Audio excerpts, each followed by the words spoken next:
ہم آج تک جو کچھ سنتے آ رہے ہیں یہ پورا مواد جو ہمارے پاس آیا ہے یہ مواد تاریخ کی 14 الگ الگ مورخین کی لکھی ہوئی کتابوں سے آیا ہے. ٹوٹل 14 بڑے ہسٹورینز نے کتابیں لکھی, 14 بڑے مورخین نے کتابیں لکھی, مشہور مورخین نے کتابیں لکھی. ان میں سے 14 میں سے 9 کی کتابیں ضائع ہو گئیں, بہت زمانے میں لکھے, کہیں مس ہو گئیں. 5 باقی ہیں. ابو مخناف, ابن سعد, بالازوری, دیناوری اور ابن اتم, یہ 5 مورخ ہیں جن کی کتابیں باقی ہیں. اور یہ پوری 14 کتابیں ایک ہی نام سے لکھی گئیں. پوری 14 کتابیں ایک ہی نام سے لکھی گئیں جس کا نام ہے مقتل حسین, یعنی حسین رضی اللہ تعالیٰ عنہ کا قتل, اس نام سے لکھی گئی ہیں. یہ 14 کتابیں جنہوں نے لکھی, ان کی خاص بات یہ ہے کہ ان 14 کتابوں کو لکھنے والوں میں ایک بھی عرب نہیں ہے, پورے ایران کے آتھرز ہیں. اور ان 14 میں سے جو 5 بچے ہوئے ہیں ان کے بارے میں سنی اکابر علماء مانتے ہیں کہ اس میں کا ایک بھی سنی نہیں. لیکن یہ جو کتابیں لکھی گئی یہی واقعات ہم سب میں آج مشہور ہیں. کربلا کے واقعے سے متعلق جو تفصیلات ہیں ہم مسلمان جانتے بھی نہیں ہیں اس کے بارے میں. کربلا کے واقعے کی تاریخ کی شروعات کہاں سے ہوئی؟ کربلا کا واقعہ تو ایک مسئلہ انجام کو پہنچا, اس کی شروعات کہیں اور ہوئی. سب سے پہلے تو میں بتا دوں کہ محمد صلی اللہ علیہ وسلم کا قبیلہ کیا تھا. کیا قبیلہ تھا؟ ابو بکر صدیق کس قبیلے کے تھے؟ عمر رضی اللہ تعالیٰ عنہ کس قبیلے کے تھے؟ ہاں ادی قریش کے تحت کا قبیلہ ہے. مین قبیلہ قریش ہے. قریش کے 12 چھوٹے قبیلے تھے. ان میں سے ہمارے نبی محمد صلی اللہ علیہ وسلم اور ہمارے علی رضی اللہ تعالیٰ عنہ کا تعلق بنو ہاشم سے تھا. ابو بکر صدیق رضی اللہ تعالیٰ عنہ کا تعلق بنو تیم سے تھا. عمر ابن خطاب رضی اللہ تعالیٰ عنہ کا تعلق بنو عادی سے تھا. عثمان رضی اللہ تعالیٰ عنہ اور ابو سفیان رضی اللہ تعالیٰ عنہ کا تعلق بنو امیہ سے تھا. لیکن بنو ہاشم, بنو عادی, بنو تیم اور بنو امیہ یہ پورے کے پورے قریش تھے. ہمارے محمد صلی اللہ علیہ وسلم کی جملہ 11 بیویاں تھی جب آپ وفات فرمائے. جب تک آزاد 11 بیویاں تھی اور 4 لونڈیاں تھیں. آپ کو جملہ 4 بیٹیاں اور 3 بیٹے تھے. 4 بیٹیاں اور 2 بیٹے آپ کو بی بی خدیجۃ الکبریٰ رضی اللہ تعالی عنہا سے تولد ہوئے, پیدا ہوئے. آپ کی 11 بیویوں کے نام کیا ہیں؟ سب سے پہلی بی بی خدیجۃ الکبریٰ رضی اللہ تعالی عنہا. کئی مسلمان ان کو خدیجہ بولتے, ٹی سے پڑھتے, ٹی نہیں ڈی ہے, وہ ڈی, دال تا نہیں ہے, وہ خدیجہ, خدیجہ رضی اللہ تعالی عنہا. اس کے بعد سودا رضی اللہ تعالی عنہا, عائشہ رضی اللہ تعالی عنہا, حفصہ رضی اللہ تعالی عنہا, زینب بنت خزیمہ رضی اللہ تعالی عنہا, ام سلمہ رضی اللہ تعالی عنہا, جویریہ رضی اللہ تعالی عنہا, زینب بنت جہش رضی اللہ تعالی عنہا, ام حبیبہ رضی اللہ تعالی عنہا, صفیہ رضی اللہ تعالی عنہا, اور 11ویں تھی میمونہ رضی اللہ تعالی عنہا. یہ 11 آزاد عورتیں نکاح میں تھی نبی صلی اللہ علیہ وسلم سے. اور 4 سے زیادہ شادی کرنے کی مخصوص اجازت صرف ہمارے نبی صلی اللہ علیہ وسلم کو تھی. عام مسلمان کو صرف 4 تک کرنے کی اجازت ایک وقت میں ہے. سورہ نساء سورہ نمبر 4 آیت نمبر 3 کے ضمن میں. باقی کے پورے امتی نبی صلی اللہ علیہ وسلم کو چھوڑ کر ایک ہی وقت میں صرف 4 بیویاں رکھ سکتے ہیں. محمد صلی اللہ علیہ وسلم کو اللہ نے مخصوص یہ اجازت دی تھی کہ آپ صلی اللہ علیہ وسلم کو 4 سے زیادہ بیویاں تھیں. سورہ احزاب سورہ نمبر 33 کی آیت نمبر 6 میں اللہ نے کہا کہ میرے نبی کی جتنی بیویاں ہیں یہ مومنوں کے لیے, ان مسلمانوں کے لیے ماؤں کا مقام رکھتی ہیں. کا مطلب اگر آپ اور میں ہوں, کل میں مر جاؤں تو میری بیوی جب بیوہ ہو جائے گی, اگر وہ چاہے تو کسی ایک مسلمان سے شادی کر سکتی ہے, لیکن کوئی بھی مسلمان اپنی ماں سے شادی کر سکتا؟ کا مطلب اگر نبی کا انتقال ہو جائے تو ان کی جو بیویاں ہیں وہ تمہاری ماں کی طرح ہے, تم ان میں سے کسی سے بھی نکاح نہیں کر سکتے. تو ہماری مائیں ہیں وہ. سورہ احزاب آیت نمبر 6. اللہ نے سورہ احزاب سورہ نمبر 33 آیت نمبر 20 سے لے کر جب آپ آیت نمبر 60 تک پڑھیں گے, تفصیل سے نبی صلی اللہ علیہ وسلم کے گھرانے کا, آپ کے نکاح کا ذکر کیا. اور آپ صلی اللہ علیہ وسلم کو اللہ نے کہا ایک آیت میں کہ اے نبی صلی اللہ علیہ وسلم, اپنی بیویوں سے کہیے کہ اگر تم اس دنیا کو پسند کرتے ہو تو میں تمہیں اللہ کی طرف سے خوش کرنے والی چیزیں اس دنیا کی عطا کرتا ہوں, تم لوگ اسے لے لو اور مجھے چھوڑ کر چلی جانا, لیکن اگر تم اللہ کو اور آخرت کو پسند کرتے ہو تو رک جانا. ارے کون کمبخت ہو سکتا ہے جو وقت کے رسول کو چھوڑ کر جائے؟ اللہ کا شکر ہے ہماری ایک ام المومنین بھی اس پر راضی نہیں, بولی کہ اے اللہ کے نبی آپ کو چھوڑ کر جائیں دنیا کے لیے. کیا ہم پاگل ہیں, ہم بے وقوف ہیں کہ ہمارے نبی کو چھوڑ دیں اس دنیا کے لیے؟ کسی نے بھی نہیں چھوڑا. اس سے ایک اور بات ثابت کیا ہوئی, جو الزام لگتا ہے کہ نبی صلی اللہ علیہ وسلم زبردستی شادیاں کرتے تھے, قرآن کی آیت آئی کوئی چھوڑ کر جانا چاہتے ہیں تو جاؤ, کوئی بیوی چھوڑ کر نہیں گئی. رضا کون راضی نہیں ہوگا؟ ایک مرتبہ نبی صلی اللہ علیہ وسلم عائشہ رضی اللہ تعالی عنہا کے ساتھ تشریف فرما تھے, بیٹھے ہوئے تھے. ایک صحابیہ آئیں, بولی یا رسول اللہ میں آپ سے نکاح کرنا چاہتی ہوں. اللہ کے نبی صلی اللہ علیہ وسلم خاموش ہو گئے, وہ گزر گئی, چلی گئی. وہ خاموشی دیکھ کر کے نبی صلی اللہ علیہ وسلم راضی نہیں ہو رہے ہیں. جیسا ہی وہ گئی, عائشہ رضی اللہ تعالیٰ کو غصہ آیا, بولے کہ دیکھو کیسی بے شرم ہے. اللہ کے نبی صلی اللہ علیہ وسلم جواب دے کر کہتے ہیں, اے عائشہ بڑی عقل مند ہے, سب سے اچھے کو اس نے پسند کیا ہے. نبی سے کون نہیں چاہے گا شادی کرنا؟ کون ایسا باپ ہوگا جو نہیں چاہے گا کہ نبی کو اپنی بیٹی دے دے؟ کون ایسا بھائی ہوگا جو نہیں چاہے گا کہ نبی کی بیوی اس کی بہن بن جائے؟ ہر صحابیہ کی تمنا تھی کہ میں بیوی بن جاؤں, ہر صحابی کی تمنا تھی کہ میری بیٹی یا میری بہن ان کی بیوی بن جائے. لیکن اللہ کے نبی کی شادی جو بی بی خدیجہ سے ہوئی, اس ایک نکاح کو چھوڑ کر جتنے شادیاں ہوئے اللہ کے حکم سے ہوئے, اپنی مرضی سے نبی صلی اللہ علیہ وسلم نے ایک بھی شادی نہیں کی. یہ بات ہمارے ایمان کا حصہ ہے. سمجھ میں آگے بات؟ نبی اپنی پسند سے کسی کو پسند کر کے شادی نہیں کیے. بی بی خدیجہ سے نکاح نبوت ملنے کے 15 سال پہلے ہوا.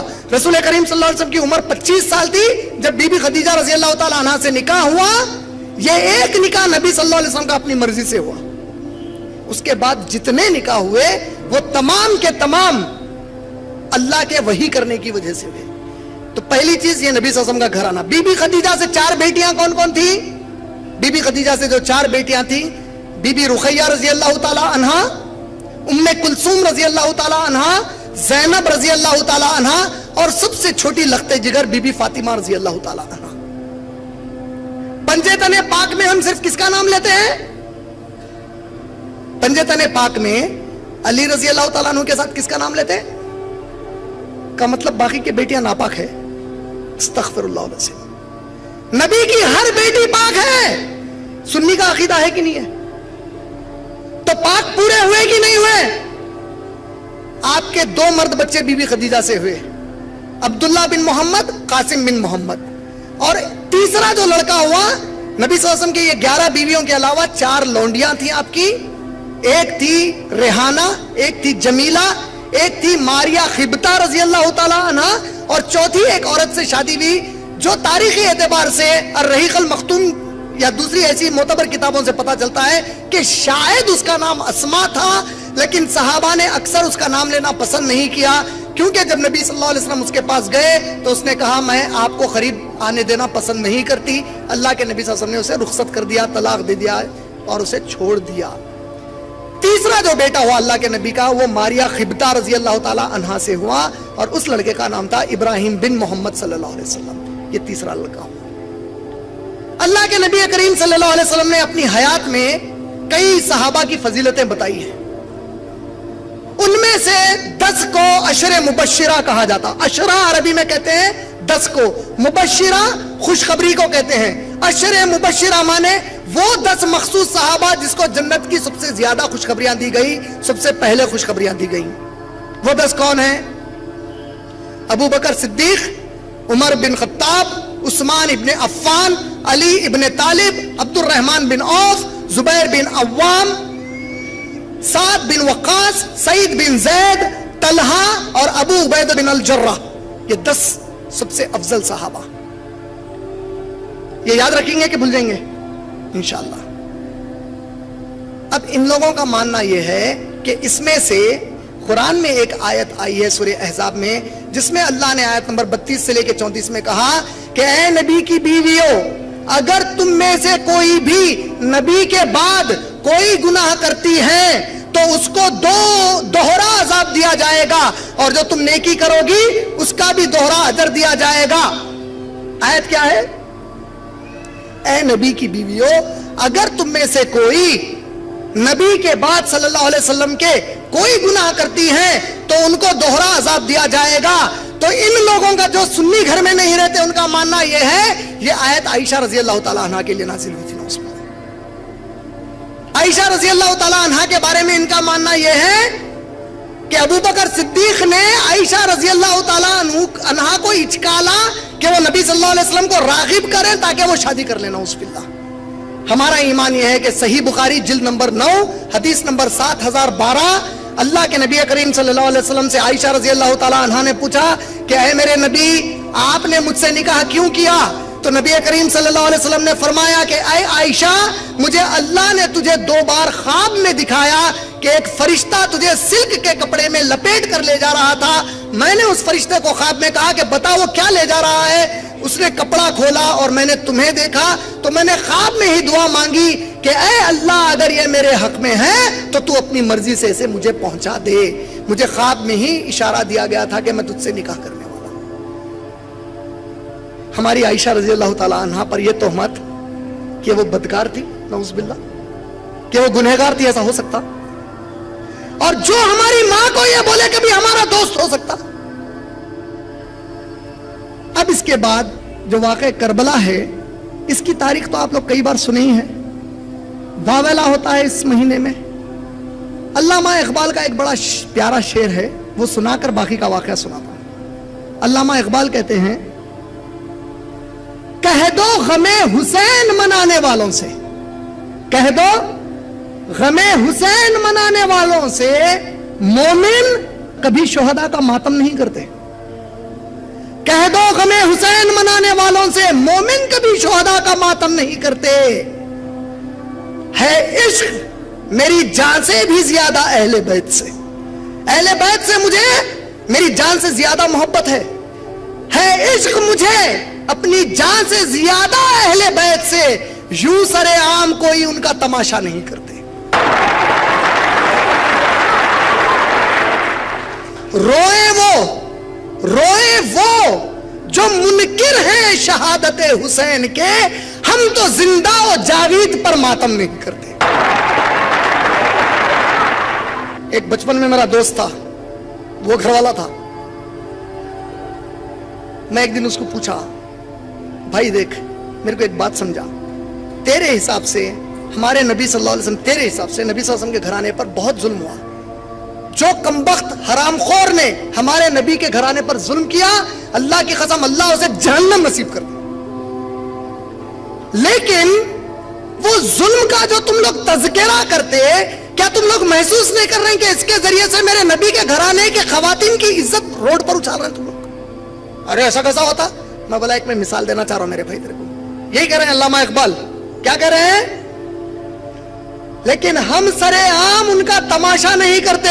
میں بولا میرے بھائی برا مت مان، میں ایک چیز پوچھنا چاہ رہا ہوں، تیرے گھر میں کوئی کمبخت گھس گیا، آج کل انڈیا میں ریپ بہت ہو رہا نا، اب گھر میں گھس گیا، کوئی بھی نہیں ہے، خالی تیرے گھر کے عورتیں ہیں، اور کچھ بدکاری کر کے چلا گیا، تو اب اگلے سال وہ تاریخ کے اوپر تو گھر کے اوپر اسپیکر لگا کے ارے رے رے رے گھر کا دروازہ توڑ کے گھسا تھا، گھر میں کوئی بھی نہیں تھے رے، ارے گھر میں گھس گیا، ایسا کرا سنا تھا.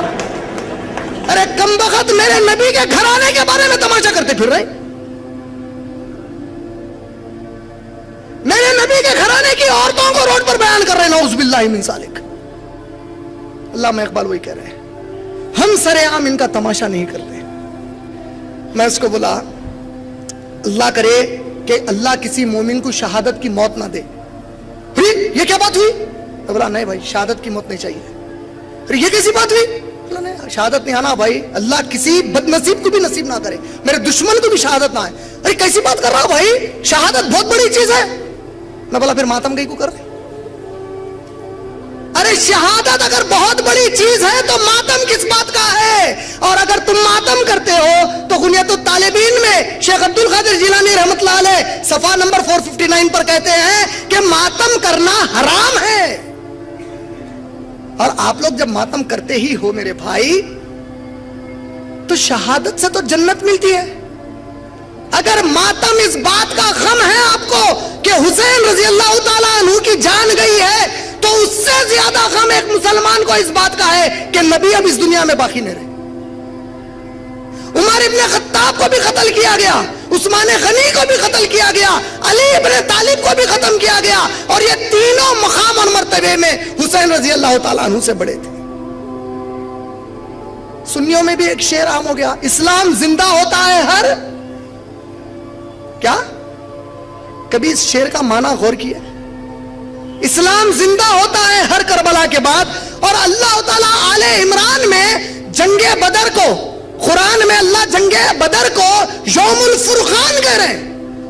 یہ دن ایمان اور کفر کو فرق کرنے والا دن تھا بول رہے ہیں.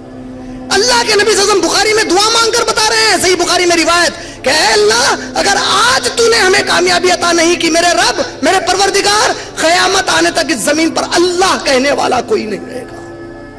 اس سے بڑی جنگ ہو گئی ہے. اللہ اکبر, کیا ہو گیا؟ آپ لوگ کبھی غور کریں اس کا معنی اسلام زندہ ہوتا ہے ہر کربلا کے بعد کا معنی کیا نکلا؟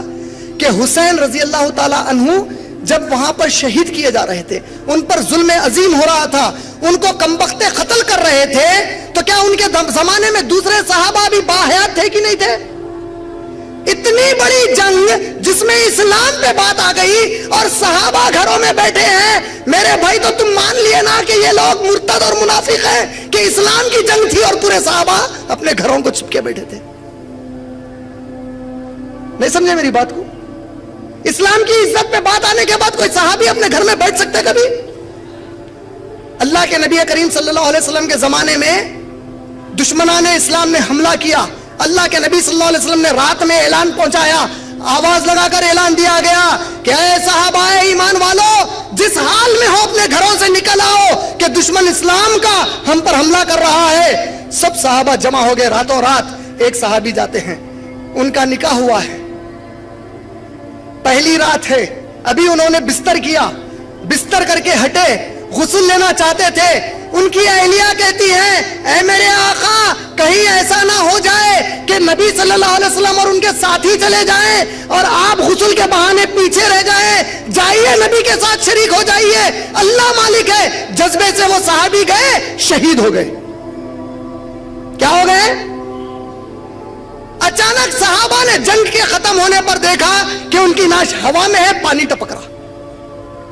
صحابہ اللہ کے نبی کے پاس دوڑتے ہوئے آئے, بولے یا رسول اللہ یہ کیا ماجرا ہے؟ کہا کہ میرا صحابی اللہ کی محبت کے جذبے میں, دین کے محبت کے جذبے میں, میری محبت میں گھر سے نکل کر آ گیا تھا. وہ غسل کی حالت میں نہیں تھا, وہ شہید تھا, ناپاک حالت میں تھا. اس کے جذبے کو دیکھ کر اللہ نے آسمان سے فرشتوں کو بھیجا جو اس کی نعش کو غسل دے رہے ہیں.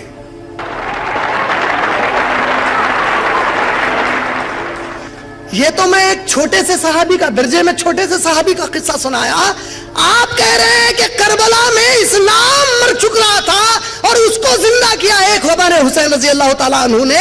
تو آپ ذرا سمجھائیے میرے بھائی کہ باقی کے صحابہ تو منافق اور مرتد ہو گئے کہ اسلام کی عزت پہ بات تھی, کوئی بھی نہیں تھا, صرف حسین رضی اللہ تعالیٰ عنہ تھے. کیا کہتے ہیں ابھی بھی اسلام زندہ ہوتا کربلا کے بعد؟ ارے اسلام مر ہی نہیں سکتا. تم مر سکتے, میں مر سکتا ہوں, اسلام کبھی نہیں مر سکتا, اللہ کا وعدہ ہے. سورہ توبہ کی آیت نمبر 33 میں اللہ نے کہا, هو الذی ارسل رسولہ بالہدی ودین الحق لیظہرہ علی الدین کلہ ولو کرہ المشرکون. وہی ہے جس نے اس دین کو بھیجا ہے اپنے رسول پر, ہدایت دینے کے لیے بھیجا ہے ان کو, ہمارے نبی کو, اور اس دین کو وہ غالب کر کے رہے گا چاہے شرک کرنے والوں کو یہ بات کتنی ہی ناگوار کیوں نہ گزرے. اسلام مر ہی نہیں سکتا.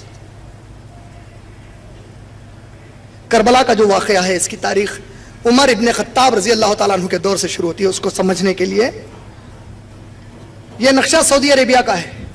یہ جو پورا آپ دیکھ رہے ہیں اس زمانے کا ایران ہے, یہ پورا اس زمانے میں یوروپ ہے. یہ پورے حصے پہ اور یہ پورے حصے پر عمر ابن خطاب رضی اللہ تعالیٰ عنہ کے دور پہ مسلمان پہنچ چکے تھے اسلام کا جھنڈا لہراتے ہوئے.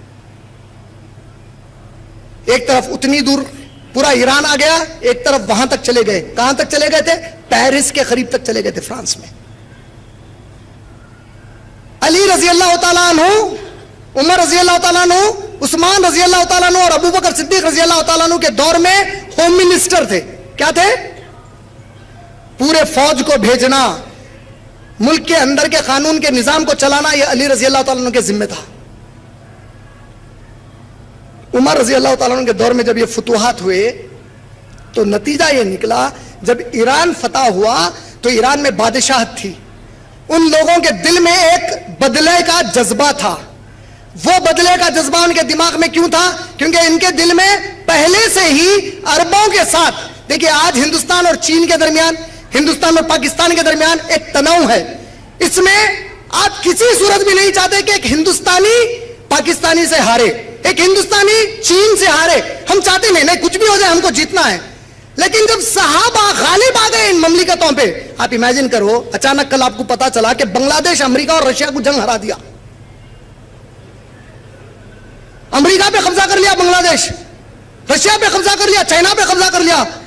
ارے کیسا ہو سکتا؟ تعجب کی بات ہے کہ نہیں ہے؟ جب صحابہ نکلے تو ایسے ہی ممالک کو ڈھیر کر دیا اسلام کے تحت. وہاں کے جو غاصب لوگ تھے, جو بڑے عہدوں پر تھے, وہ لوگ بولے یہ کیا ہے, ہماری تو دکانیں بند کر دیے. کہہ رہے ہیں کہ صرف اللہ کی عبادت کرو, کہہ رہے ہیں کہ صرف رسول خدا صلی اللہ علیہ وسلم کی اطاعت کرو, کہہ رہے ہیں کہ صرف اسلام کا قانون چلے گا, نہ ہم کو موج مستی کرنے دیتے ہیں, نہ زنا کرنے دیتے ہیں, نہ شراب اور جوے کے قریب جانے دیتے ہیں. ارے یہ کیا ہے؟ تو بدلہ لینے کی بھاونا ان کے دلوں میں تھی. اس کی شروعات کہاں ہوئی؟ حضرت عمر ابن خطاب رضی اللہ تعالی عنہ کا قتل کس نے کیا؟ فیروز ابو لولو نے. یہ کہاں کا تھا؟ ایران کا رہنے والا تھا. کیسے قتل کیا یہ بھی واقعہ سن لیجئے. عمر ابن خطاب رضی اللہ تعالیٰ فجر کی نماز کی امامت کرنے کے لیے ٹھہرے اور صحابہ پورے پیچھے ٹھہرے ہوئے ہیں. یہ کمبخت ان کو چھرا گھونپنے کے لیے 8 صحابہ کو چھرا گھونپا. کیوں؟ کیونکہ صحابہ جب مسجدوں میں ٹھہرتے تو ایک دوسرے کے کانوں کو کاندھے اور پیر سے پیر ملا کر ٹھہرتے, بیچ میں ذری جگہ نہیں چھوڑتے. اور آج مسلمان میلوں دور ٹھہرتے ایک دوسرے سے. 8 صحابہ کو مارنے کے بعد وہ عمر ابن خطاب کو چھرا گھونپتا ہے, وہ بے ہوش ہو کر گر گئے. ہوش آتا ہے ہمارے امیر المومنین کو, عمر ابن خطاب رضی اللہ تعالیٰ عنہ کو جب ہوش آیا, ہوش میں آتے ہی پہلا جملہ انہوں نے پوچھا, کیا مسلمانوں نے نماز فجر ادا کی کہ نہیں کی؟ کہیں ایسا تو نہیں کہ میری محبت میں نماز چھوڑ دیے؟ کہا کہ نہیں, ان لوگوں نے ادا کی. پوچھا کس نے امامت کی؟ کہا عبد الرحمن بن عوف آگے بڑھ گئے تھے.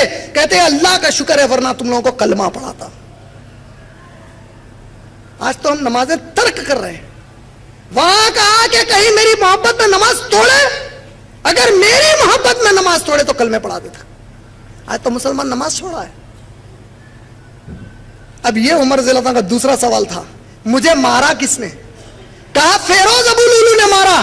کہا ہے اللہ تیرا شکر ہے کہ عمر کے قتل میں کسی مسلمان کا ہاتھ نہیں ہے. اور آج مسلمان سے ڈرتا پھر رہا ہے.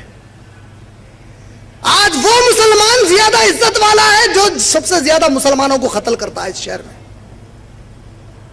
اور امیر المومنین کہہ رہے ہیں کسی مسلمان نے مجھے مارا. اللہ تیرا شکر ہے کہ کسی مسلمان نے مجھے نہیں مارا. یہ عمر رضی اللہ تعالیٰ کا قتل اللہ کے نبی کریم صلی اللہ علیہ وسلم کی ایک خواب کی پیشن گوئی تھی. اللہ کے نبی صلی اللہ علیہ وسلم کے خواب کے تعبیر کی پیشن گوئی تھی. عمر رضی اللہ تعالیٰ عنہ نے, صحیح بخاری میں روایت آئی ہے کہ عمر ابن خطاب نے اللہ کے نبی صلی اللہ علیہ وسلم کو کہا کہ یا اللہ کے رسول, میں نے کل رات ایک عجیب و غریب خواب دیکھا. میں نے دیکھا کہ ایک بڑا مضبوط دروازہ ہے اور وہ ٹوٹ کر گر گیا. اللہ کے نبی صلی اللہ علیہ وسلم نے پوچھا کہ اے عمر وہ ٹوٹ کر گر گیا یا تھوڑے تڑک آ گئے اس میں؟ کہا یا رسول اللہ ٹوٹ کر گر گیا.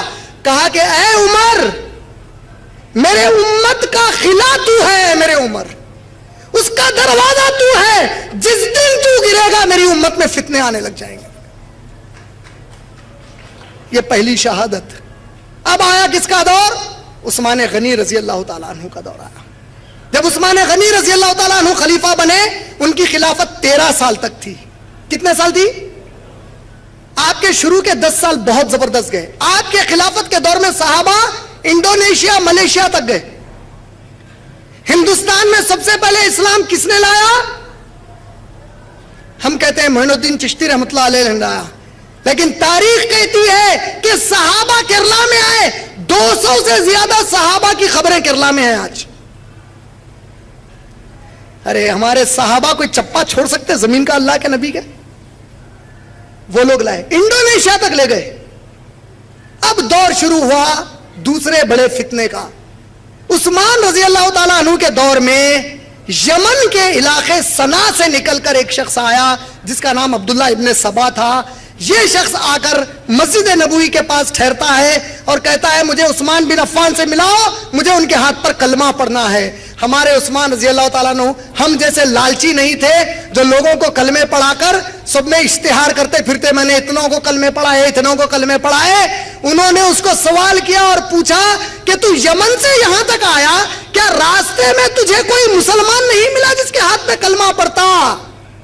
میرے تک اگر دین سے محبت ہے, اللہ پر سچا ایمان ہے, تو میرے کلمہ پڑھانے کا کیا ہے, کہیں بھی پڑھ لیتا. اور یہ عبداللہ بن سبا کون تھا؟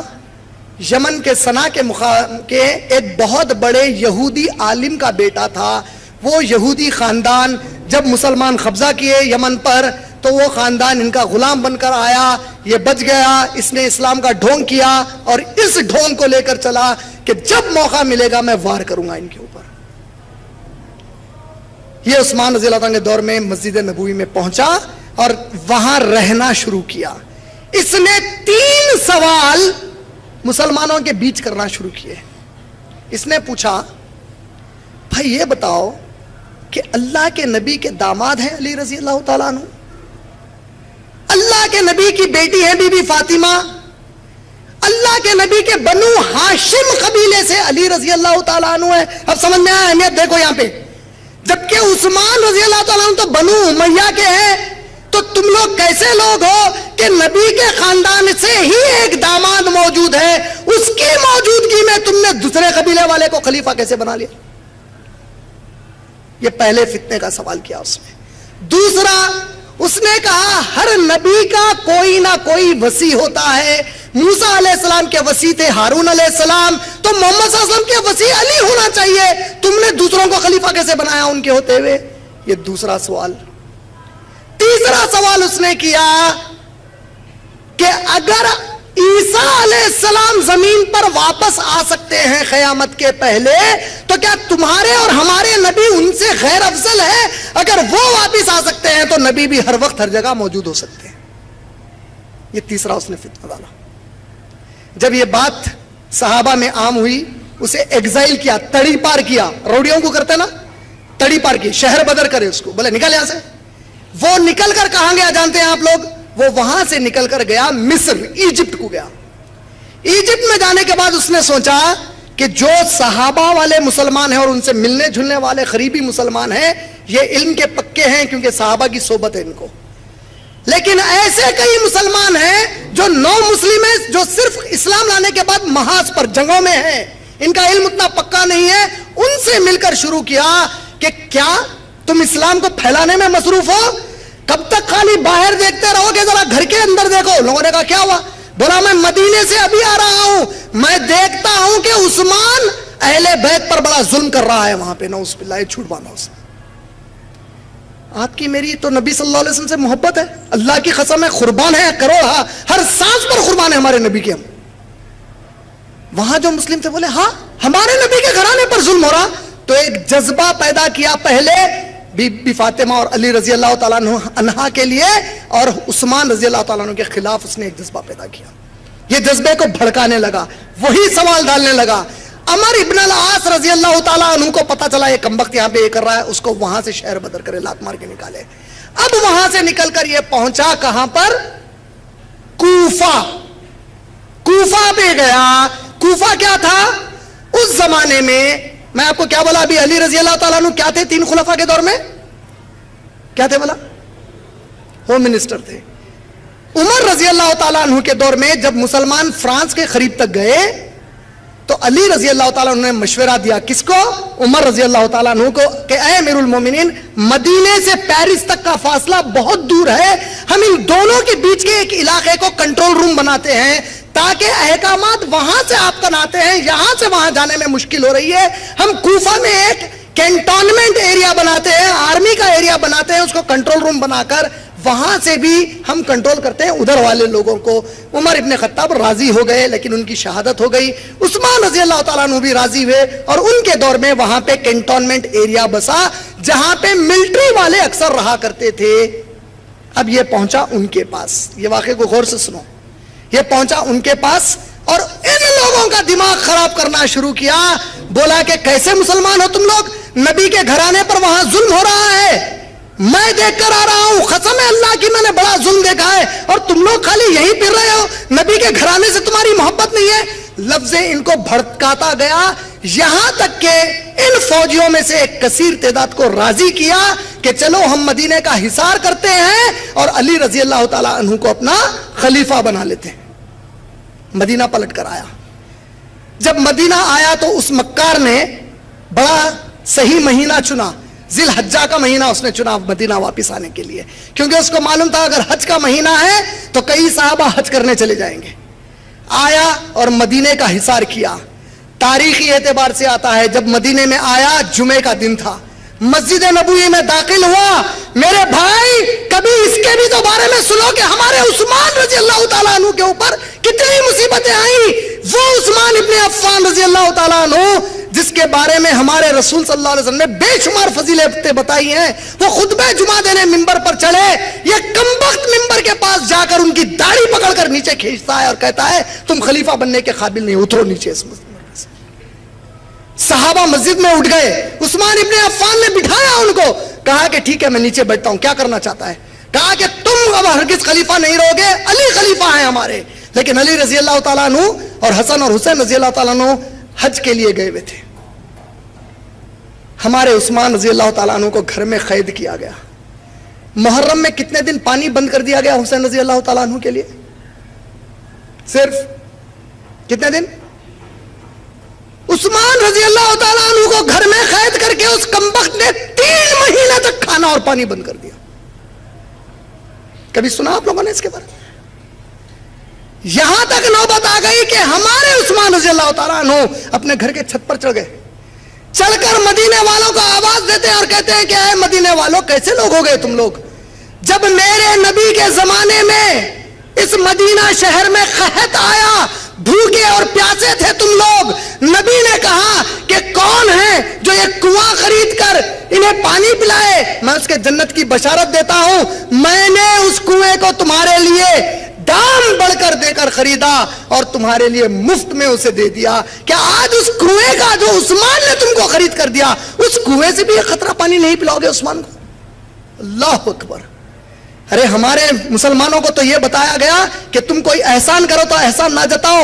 کتنے مجبور ہو گئے عثمان رضی اللہ تعالیٰ عنہ کے احسان یاد دلانے کے, بھول گئے تم لوگ پیاسے تھے, یہ کنواں میں خرید کر دیا اور آج اس سے مجھے ایک قطرہ پانی نہیں پلاؤ گے تم لوگ. علی رضی اللہ تعالیٰ عنہ اور حسن حسین رضی اللہ عنہ جب واپس آئے, تماشا دیکھا, علی رضی اللہ تعالیٰ عنہ, ہمارے علی رضی اللہ تعالیٰ عنہ جا کر کہتے ہیں کہ اے امیر المومنین آپ حکم دیجئے, اس کمبخت کی گردن مار کر پھینک دوں گا یہیں پر, ان سب کو قتل کروں گا جس نے آپ کے ساتھ بدتمیزی کی ہے. ہمارے عثمان رضی اللہ تعالیٰ عنہ کیا جواب دیتے ہیں جانتے ہیں؟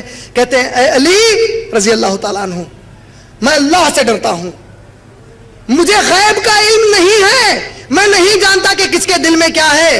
اگر یہ کمبخت مسلمان نہیں ہے اور منافق ہے اور میں نے تم کو قتل کرنے کے لیے کہا تب تو بات صحیح ہے, لیکن اگر یہ واقعی مسلمان ہے اور اس نے غفلت میں یہ حرکت کی ہے اور میں نے تمہیں قتل کا حکم دیا ہے علی, تو قیامت میں عثمان کسی مسلمان کے قتل کا گناہ اپنے سر پر لے کر اٹھنا نہیں چاہتا, چاہے یہ لوگ میرے ٹکڑے ہی کیوں نہ کرتے. کبھی ہمارے عثمان رضی اللہ تعالیٰ کی شہادت کے بارے میں سنے ہم لوگ؟ کبھی ان کی تکلیف کے بارے میں اندازہ کیا کہ 3 مہینے کھانا اور پانی ان پر بند کر دیا گیا ہے؟ بحر روما وہ کنواں جس سے پانی بند کر دیا گیا. بالآخر علی رضی اللہ تعالیٰ عنہ نے کس کو متعین کیا جانتے ہیں ان کے گھر کی حفاظت کے لیے؟ حسن اور حسین رضی اللہ تعالیٰ عنہ. اپنے 2 بہادر لاڈلوں کو کہا کہ اے حسن اور حسین تم لوگ ہمارے امیر المومنین کے گھر کی حفاظت کرو. وہ لوگ دروازوں پر پہرا دیتے ٹھہرتے. بالآخر رات کے وقت پیچھے سے حملہ کیا گیا اور عثمان رضی اللہ تعالیٰ عنہ قرآن مجید کی تلاوت کر رہے تھے جس وقت شہید کیا گیا, اور آپ کے خون کے خطرے سورہ بقرہ کی آیت نمبر 137 پر پڑھے جس کا آخری حصہ فَسَيَكْفِيكَهُمُ اللَّهُ وَهُوَ السَّمِيعُ الْعَلِيمُ ہم تغرا بنا کر اپنے گھروں میں رکھتے ہیں. یہ وہ قرآن مجید جو ترکی میں آج بھی موجود ہے, یہ وہ خون کے حصے. یہ نسخہ آج بھی موجود ہے. اس آیت کی تلاوت کے وقت یا اس پر خون کے خطرے تھے جب آپ کو شہید کر دیا گیا. جیسے ہی عثمان رضی اللہ تعالیٰ عنہ شہید ہوئے, یہ قاتلوں نے کیا کیا؟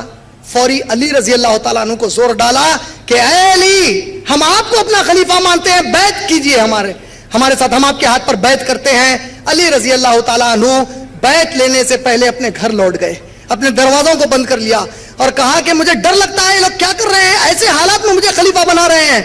دوسرے صحابہ نے مشورہ دیا اور کہا امیر المومنین, یہ ہمارے نبی کا پاک شہر ہے جہاں قتل و غارت گیری حرام ہے, جہاں مدینے کے جھاڑ کا پتا توڑنا بھی گناہ ہے.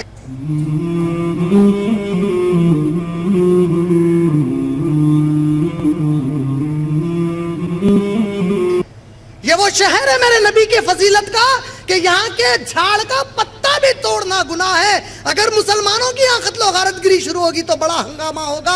امیر المومنین, وقت کی نزاکت کو سمجھ کر آپ خلیفہ بن جائیے. اللہ کی قسم ہمارے امیر المومنین علی رضی اللہ تعالیٰ عنہ کو حکومت کا کوئی شوق نہیں تھا. حالات کی نزاکت پر انہوں نے فوری ان لوگوں سے بیعت قبول کر لی. یہ جب بیعت قبول کرتے ہیں تو پتا چلا کہ معاویہ رضی اللہ تعالیٰ عنہ اس زمانے میں کوفہ کے گورنر ہیں. ان کو جب پتا چلا تو وہ فوری فوج لے کر وہاں سے آئے. بولے کہ یہ کیسے ہو سکتا ہے کہ علی رضی اللہ تعالیٰ عنہ بجائے قاتل عثمان کو سزا دینے کے ان کے ہاتھ پر بیعت کرا لیے. بولے کہ ان کو چھوڑ دیا. اور انہوں نے بیعت کی اتنی جلدی کیوں کی؟ جب وہ لوگ پہنچے تو اب دونوں میں بحث و تکرار کا مسئلہ شروع ہوا. معاویہ رضی اللہ تعالیٰ عنہ کے گروہ میں کون کون تھے آپ جانتے ہیں؟ عشر مبشرہ میں گرایا 10. بھائی آپ لوگوں نے جواب نہیں دیا تو چھوڑ دو. بولا ابو بکر صدیق, عمر, عثمان رضی اللہ تعالیٰ عنہ, یہ 3 کا تو قتل ہو گیا تھا. بچے کون تھے؟ علی رضی اللہ تعالیٰ عنہ. علی رضی اللہ تعالیٰ عنہ کے خلاف کون آئے ہیں؟ معاویہ رضی اللہ تعالیٰ عنہ. اور معاویہ رضی اللہ تعالیٰ عنہ کے ساتھ جو باقی کے عشر مبشرہ ہیں وہ پورے ادھر ہیں. ام المومنین عائشہ رضی اللہ تعالیٰ عنہ انہی کے ساتھ ہیں. یہ پورے ایک ہی بات کہہ رہے ہیں. یہ کہتے ہیں کہ اے علی ابن طالب, آپ خلیفہ بنتے ہیں, ہمیں کوئی اعتراض نہیں, لیکن قاتل عثمان سے بدلہ تو لیجئے. یہ عثمان کون عثمان ہے؟ اللہ اکبر. قرآن مجید آپ لوگ سورہ فتح پڑھتے ہیں. سورہ فتح سنا ہے کہ نہیں سنا ہے؟ سورہ فتح میں ایک واقعہ آیا ہے جسے بیت الرضوان کہا گیا. بیت الرضوان کا معنی کیا ہے؟ پتا چلا کہ اللہ کے نبی کریم صلی اللہ علیہ وسلم فتح مکہ سے پہلے حج کا ارادہ کیے, عمرے کا ارادہ کیے, معاف کرنا, عمرے کا ارادہ کیے. اور آپ صلی اللہ علیہ وسلم اپنے صحابہ کو لے گئے ایک مقام پر, مکے سے پہلے رکے اور عثمان غنی رضی اللہ تعالیٰ عنہ کو کہا کہ اے عثمان, یہ مکے کے لوگ تمہاری عزت کرتے ہیں, یہ جانتے ہیں کہ تم ایک اچھے نیک انسان ہو, کم سکون انسان ہو. تم ان کے پاس جاؤ اور ان کے سرداروں سے ملو اور ان سے کہو کہ ہمارے نبی اور ان کے صحابہ صرف طواف کرنا چاہتے ہیں, ہم مکے کو تم سے جنگ کرنے نہیں آئے ہیں, ہم کوئی ہتھیار نہیں لائے ہیں. جاؤ اور ان سے بات کرو, وہ راضی ہو جائیں تو ہم جائیں گے اور طواف کریں گے. عثمان رضی اللہ تعالیٰ عنہ یہ بات کرنے گئے. 3-4 دن میں واپس آنے کا اندیشہ تھا. دن بڑھ گئے, کچھ زیادہ ہی بڑھ گئے, اور منافقوں نے چاہا کہ نبی کو لڑائیں تاکہ نبی صلی اللہ علیہ وسلم اور صحابہ جو بغیر ہتھیار کے آئے ہیں, کفار ان پر حملہ کر کے ان کا جانی اور مالی نقصان کر دیں. ان لوگوں نے ایک افواہ اڑائی کہ عثمان رضی اللہ تعالیٰ عنہ کو ان لوگوں نے قتل کر دیا. جھوٹی بات کہی. کن لوگوں نے کہی؟ منافقوں نے, تاکہ نبی صلی اللہ علیہ وسلم کو نقصان پہنچائے. جیسا ہی یہ بات ہوئی, دیکھیے عثمان رضی اللہ عنہ کی فضیلت بتا رہا ہوں آپ لوگوں کو, میں عظمت بتا رہا ہوں ہمارے عثمان کی. اللہ کے نبی کریم صلی اللہ علیہ وسلم ایک جھاڑ کے نیچے چبوترے پر بیٹھ کر پورے صحابہ کو بلائے. ادھر آؤ صحابہ, میرے تال صحابہ. بولے اے صحابہ, میرا عثمان سنا ہے کہ قتل ہو گیا ہے. اے صحابہ, کیا تم اپنے رسول کا ساتھ دو گے میرے عثمان کے خون کا بدلہ لینے کے لیے؟ پورے صحابہ نے نبی صلی اللہ علیہ وسلم کے ہاتھ پر بیعت کی.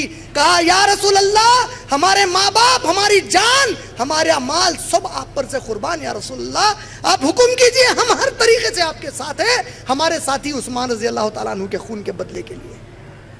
جیسا ہی یہ بیعت صحابہ نے نبی کے ہاتھ پر رکھ کر کی, اللہ اکبر, عثمان رضی اللہ عنہ کی فضیلت کا اندازہ کرو. قرآن کی سورہ فتح کی اللہ نے آیت نازل کی. کہا کہ اے نبی, صحابہ کے ہاتھ پر آپ کا ہاتھ اور آپ کے ہاتھ پر اللہ کا ہاتھ, اللہ بڑا خوش خوش ہوا آپ لوگوں کی محبت کو دیکھ کر آپس کی. اللہ آپ لوگوں کو آزما رہا تھا کہ تم آپس میں کتنے محبت کرتے ہو ایک دوسرے سے. معاویہ رضی اللہ تعالیٰ عنہ وغیرہ کہتے ہیں کہ ایسے عثمان کے قتل کا بدلہ لیے بغیر کیسے علی رضی اللہ تعالیٰ عنہ آپ نے بیعت قبول کر لی. گرما گرمی پیدا ہو گئی. بات یہ طے پائی اس وقت کہ ٹھیک ہے ایک کام کرتے ہیں کہ علی رضی اللہ تعالیٰ عنہ کی طرف سے ابن عباس رضی اللہ تعالیٰ عنہ, ابن عباس کون ہے؟ عبداللہ ابن عباس, اللہ کے نبی کریم صلی اللہ علیہ وسلم کے سگے چچیرے بھائی ہیں, چاچا کے بیٹے, عباس رضی اللہ تعالیٰ عنہ کے بیٹے ہیں. عبداللہ ابن عباس رضی اللہ تعالیٰ عنہ علی رضی اللہ تعالیٰ عنہ کی طرف سے آئیں گے, اور معاویہ رضی اللہ تعالیٰ عنہ کی طرف سے موسیٰ اشعری رضی اللہ تعالیٰ عنہ آئیں گے, کیونکہ صحابہ ان دونوں کی بڑی عزت کرتے تھے. وجہ, اللہ کے نبی صلی اللہ علیہ وسلم نے ایک مرتبہ دعا کی اللہ سے کہ اے اللہ میرے اس ابن عباس کو قرآن کی تفسیر کا علم دے دے. قرآن کی سب سے پہلی تفسیر عبداللہ ابن عباس رضی اللہ تعالیٰ عنہ نے کی, ان کے لیے یہ دعا. اور موسیٰ اشعری رضی اللہ تعالیٰ عنہ ان صحابہ میں سے ہیں کہ وقت کے نبی صلی اللہ علیہ وسلم کو کبھی گھر کے اندر کے کچھ باتیں مشورے میں کرنا ہوتا, کچھ راز اپنے دوستوں میں بیان کرنا ہوتا, تو وہ موسیٰ اشعری کو پکڑ کر اللہ کے رسول اپنے راز بتا دیتے. عظیم صحابی.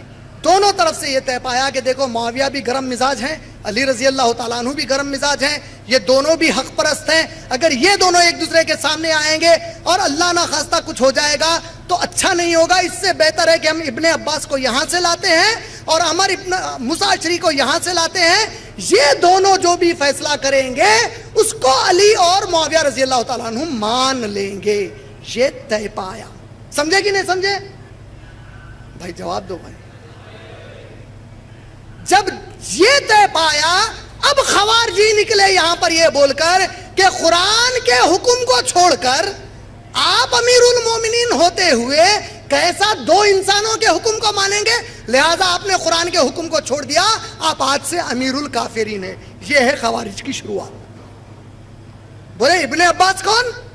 بولے موسیٰ اشعری کون؟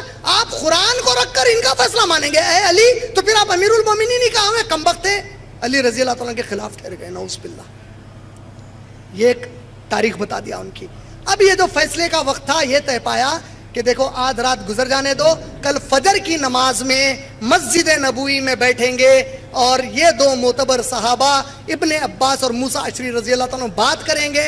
جو بھی نتیجہ نکلے گا اس کو علی رضی اللہ تعالیٰ عنہ اور معاویہ رضی اللہ تعالیٰ عنہ مان لیں گے. رات ہوتے ہی عبداللہ بن سبا, اس کا دماغ چلا مکاری کا, بولا اماں کل اگر صبح یہ لوگ ملے اور بعد میں علی اور معاویہ مل لیے تو اب ہم تو پورے گئے کام سے. نہیں سمجھے؟ پورا فساد کرایا تھا. اگر مل لیے تو مسئلہ ہے. علی رضی اللہ تعالیٰ عنہ اس کو کچھ بھی کیوں نہیں کر رہے ہیں مدینے میں؟ ہمارے علی اس سے ڈرے نہیں تھے رضی اللہ تعالیٰ عنہ. وہ لوگ نہیں چاہتے تھے کہ مدینے کے پاک شہر میں قتل و غارت گری ہو, رکے ہوئے تھے. علی رضی اللہ تعالیٰ عنہ خود چاہتے ہیں کہ معاویہ کو سمجھاؤں تاکہ ان بدماشوں کو سزا دی جائے, لیکن وہاں غلط فہمی پڑ گئی کہ بھئی بیعت کیوں کیا.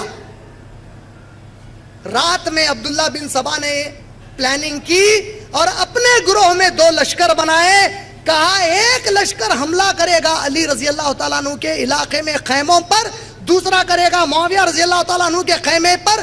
جو معاویہ کے خیمے پر حملہ کرے گا رضی اللہ تعالیٰ عنہ کے آواز لگائے گا کہ علی حق پر ہیں, علی حق پر ہیں, اور جو ادھر حملہ کرے گا آواز لگائے گا معاویہ حق پر ہیں, معاویہ حق پر ہیں.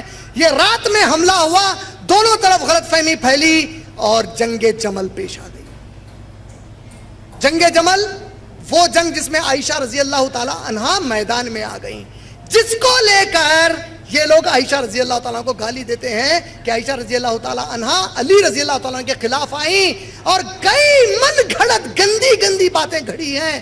جبکہ ہمارے سنی عالم کہتے ہیں جب ہماری ماں میدان میں آئیں, جذبے میں آئیں, تو علی رضی اللہ تعالیٰ عنہ فوری دوڑتے ہوئے گئے, کیونکہ وہ تو علی کی بھی ماں ہے, ام المومنین ہے علی کے لیے رضی اللہ تعالیٰ عنہ کے لیے. دوڑتے ہوئے جا کر کہتے ہیں یا امی, اے میری ماں, کیا آپ قرآن کا حکم بھول گئیں کہ نبی کے بعد آپ لوگوں کو گھر کے باہر نہیں نکلنا تھا؟ ہمارے سنی علماء تاریخ لا کر کہتے ہیں کہ ام المومنین دعا دیتی ہیں, اے علی تو تو نے مجھے قرآن یاد دلا دی میرے علی، آپ نے مجھے قرآن یاد دلائی ہے علی، میں آپ کا شکریہ ادا کرتی ہوں، اور میں اسی وقت میدان سے پلٹتی ہوں۔ جب وہ میدان سے پلٹ رہے تھے، کم بختوں نے آپ کی اونٹنی کے پیر کو ضرب لگایا، عائشہ رضی اللہ تعالیٰ عنہ اونٹنی پر سے نیچے گر گئی اور ریڑھ کی ہڈی پر مار پڑا۔ جنگ اور پکڑ لی، بہرحال کمپرومائز ہوا، جنگ تھما دیا گیا۔ 1 سال تک وہی ہے معاویہ رضی اللہ تعالیٰ اور فوج۔ اس کے بعد عائشہ رضی اللہ تعالیٰ عنہ کبھی بھی نہ ادھر سے آئیں نہ ادھر سے آئیں۔ یہ اصلی تاریخ ہے۔ یہ تاریخ مانیں گے یا ادھر کے گھر والوں کی مانیں گے؟ اس کے بعد کبھی نہیں نکلی وہ۔ اب موقع آیا دوبارہ پھر ملاقات کرنے کا، کم بخت اس نے پھر سے وہی جھگڑا کرا دیا۔ جنگ صفین ہوئی، جنگ صفین میں زبردست مسلمان قتل ہوئے، بہت زیادہ خون خرابہ ہوا۔ آخری میں وہ معاویہ رضی اللہ تعالیٰ عنہ نے تلوار کی نوک پر قرآن کو اٹھایا، اس کے مصحف کو، کہا اے علی رک جاؤ رک جاؤ رک جاؤ، بس کر دو۔ یہ واقعہ صحیح ہے، لیکن واقعے کو پیش کرتے ہیں یہ کہہ کر کہ معاویہ رضی اللہ تعالیٰ عنہ ڈر گئے، علی نے دھجیاں اڑا دی ان کی۔ ڈرے یا نہیں ڈرے میں نہیں جانتا، لیکن وہ جو تلوار پر قرآن اٹھائے تھے اس کی وجہ کچھ اور تھی۔ وجہ کیا تھی؟ اللہ اکبر، دیکھو ہمارے صحابہ کو نبی کے قول کا کتنا پاس ہوا کرتا تھا۔ صحیح بخاری جلد نمبر 4 حدیث نمبر 67، اللہ کے نبی کریم صلی اللہ علیہ وسلم نے بی بی سمیہ کے بیٹے عمار بن یاسر کے لیے کہا کہ اے عمار، ایک ایسا وقت آئے گا جب مسلمانوں کے 2 بڑے گروہ آپس میں لڑ پڑیں گے، جب ان میں لڑائی ہوگی تو جو گروہ غلطی پر ہوگا وہ تیرا قتل کر دے گا۔ کیا کہا تھا اللہ کے نبی صلی اللہ علیہ وسلم نے کہ اے عمار، 2 مسلمان گروہوں میں جھگڑا ہوگا، جب یہ جھگڑا ہوگا تو تجھے وہ گروہ قتل کر دے گا جو غلطی پر ہو۔ عمار بن یاسر تھے علی رضی اللہ تعالیٰ عنہ کے ساتھ، اور ان کا قتل ہو گیا جنگ صفین میں۔ جیسا ہی معاویہ رضی اللہ تعالیٰ عنہ کو پتا چلا کہ عمار بن یاسر کا قتل ہو گیا، معاویہ رضی اللہ تعالیٰ عنہ کو حدیث یاد دلائی گئی کہ نبی نے کہا تھا جو گروہ غلط ہے وہ قتل کرے گا عمار تیرا۔ فوراً معاویہ رضی اللہ تعالیٰ نے کہا کہ اللہ کی قسم ہے میں نے اس کو قتل نہیں کیا۔ کہا لیکن آپ ہی تو جنگ کرا رہے ہیں۔ کہا جنگ روک دو اے علی، اب بس ہے اب بس ہے، اب رک جاؤ۔ جنگ روک دی گئی۔ معاویہ رضی اللہ تعالیٰ عنہ واپس چلے گئے عراق کی طرف، کوفہ کی طرف واپس لوٹ گئے۔ علی رضی اللہ تعالیٰ عنہ مدینے میں تھے۔ اس جنگ کے بعد ادھر کے اور ادھر کے صحابہ نے یہ طے کیا کہ اے معاویہ تم جہاں پر ہو وہیں پر رہو، اے علی اب آپ بھی معاویہ کو کچھ مت کہیے، چھوڑ دیجئے اس کو اس کے حال پر۔ علی رضی اللہ تعالیٰ عنہ خلیفہ جب تک تھے، میں آپ لوگوں کو بتاتا چلوں، معاویہ رضی اللہ تعالیٰ عنہ نے ایک دفعہ بھی ان کی خلافت کے خلاف ایک لفظ نہیں کہا۔ کبھی معاویہ نے نہیں کہا علی مدینے کے خلیفہ ہیں اور میں یہاں کا خلیفہ ہوں۔ وہ وہیں کے گورنر تھے، جو علی رضی اللہ تعالیٰ عنہ فیصلے صادر کرتے، اکثر فیصلے وہاں پر بھی صادر کر دیے جاتے۔ اختلاف تھا، دشمنی نہیں تھی۔ مسلمان جب اختلاف کریں تو یہ معیار ہے اختلاف کرنے کا کہ اختلاف بھی ہم کریں گے تو اللہ کے خاطر کریں گے، ہم محبت بھی کریں گے تو اللہ کے خاطر کریں گے، دنیا پرستی میں کچھ نہیں کریں گے۔ دونوں طرف سے اللہ کو راضی کرنے کا جذبہ ہے، یہی اہل سنہ والجماعہ کا عقیدہ ہے۔ ہم سنیوں کا عقیدہ ہے کہ نبی کا ہر صحابی ہر عمل اللہ کے لیے کرتا تھا۔ اگر انہوں نے کچھ ایسا کام کیا ہے جو گناہ کبیرہ، گناہ صغیرہ بھی ہے، اگر کوئی کہتا ہے گناہ کبیرہ اور گناہ صغیرہ انہوں نے کیا ہے تو ان کا معاملہ اللہ کے حوالے ہے۔ ہماری اوقات نہیں ہے کہ نبی کے صحابہ کے بارے میں اپنے زبانیں کھولیں۔ صحیح کہہ رہا ہوں کہ غلط؟ یہ جنگ ہوئی، وہ چلے گئے۔ علی رضی اللہ تعالیٰ عنہ، دیکھو کتنا پاس ہے مدینے کا اور نبی کا ہمارے صلی اللہ علیہ وسلم کا۔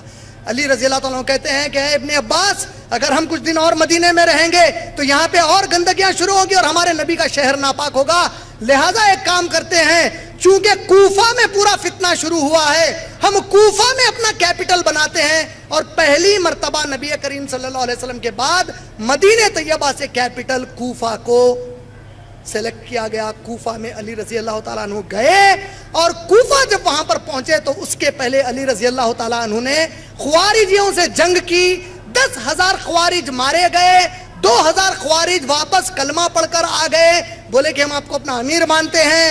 ان میں سے کچھ منافق تھے، ڈر کے مارے آ گئے تھے، موقع کی تلاش میں تھے، اور ہمارے علی رضی اللہ تعالیٰ عنہ فجر کی نماز کے لیے نکلے، موقع کا فائدہ اٹھا کر علی رضی اللہ تعالیٰ عنہ کو قتل کر دیا گیا۔ کون قتل ہوئے؟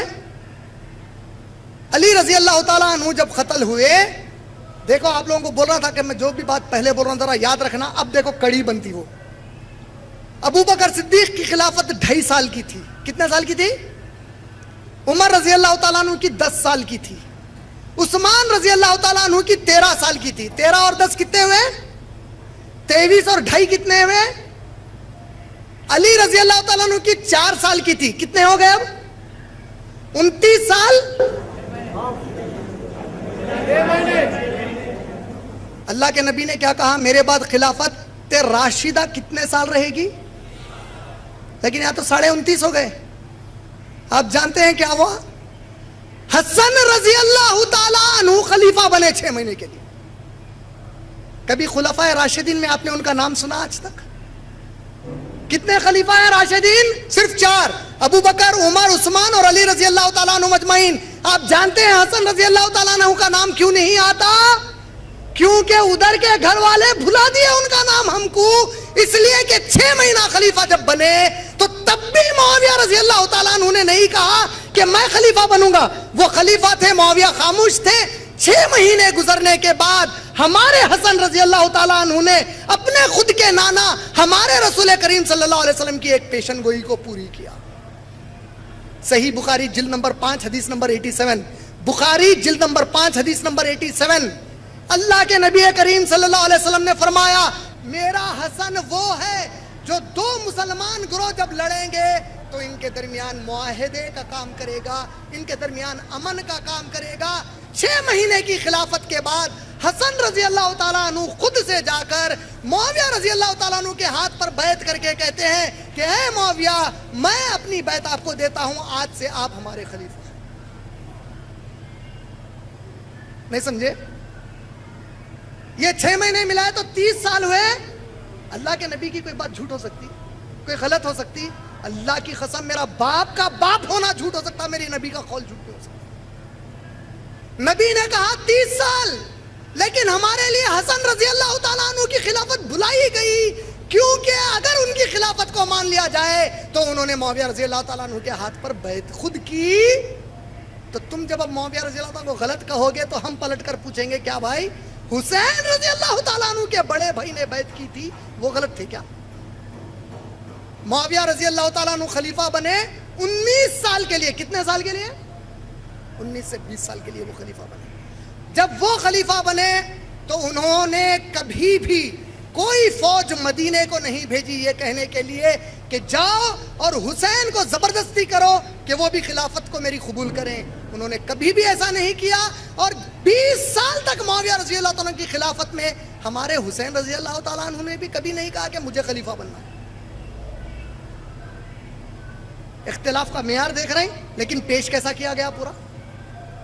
انہوں نے وہاں جبر نہیں کیا، انہوں نے یہاں جبر نہیں کیا۔ معاویہ رضی اللہ تعالیٰ عنہ جب گزر گئے تو یزید بن معاویہ رضی اللہ تعالیٰ عنہ خلیفہ بنائے گئے۔ کون بنائے گئے؟